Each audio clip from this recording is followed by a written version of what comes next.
काय नाव ताई आपलं? माझं नाव चंचल राजेश ठाकरे. अच्छा, कुठले तुम्ही? मी वर्धा. अच्छा, कधीपासून वापरता तुम्ही हे तेल? मला 1-1.5 महिना वगैरे झालाय. अच्छा, काय त्रास होतो तुम्हाला? माझा डिलिव्हरीपासून एक पाय गेला होता. म्हणजे पाय पूर्ण आखडून जात होता. अच्छा. तर मग मी ते तेल लावणं चालू केलं संध्याकाळचं वगैरे. अच्छा. तर मला त्याने आराम पडलं. अच्छा, कशा थ्रू माहित पडलं तुम्हाला या तेलाबद्दल? मला वहिनीकडून माहिती पडलं अच्छा. तसं.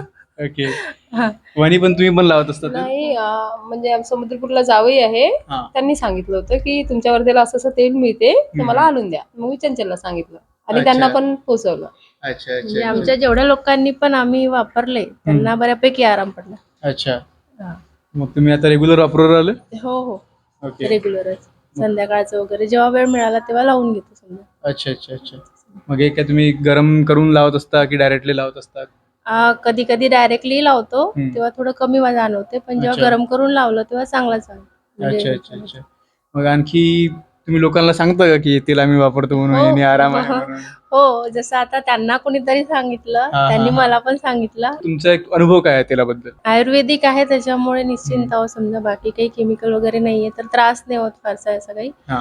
आणि जो काही आम्हाला त्रास होता तो आता पूर्णपणे कमी झालाय. अच्छा, मग याआधी तुम्ही काही दुसरे उपचार करण्याचा प्रयत्न केला होता त्यावर? केला होता. अच्छा. म्हणजे कधी-कधी मग ते गोळ्या वगैरे घेण्यात आला, औषध वगैरे घेण्यात आले. पण ते कसे मग कंटिन्यू चालू ठेवा, 6 महिन्यांनी पुन्हा बदलवा असं म्हणून चालत होतं.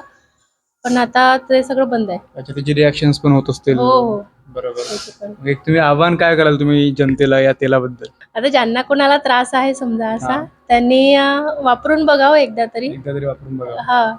म्हणजे झाला नाही झाला तो नंतरचा प्रश्न, पण आम्हाला म्हणजे बऱ्यापैकी आराम आहे त्याचा. अच्छा.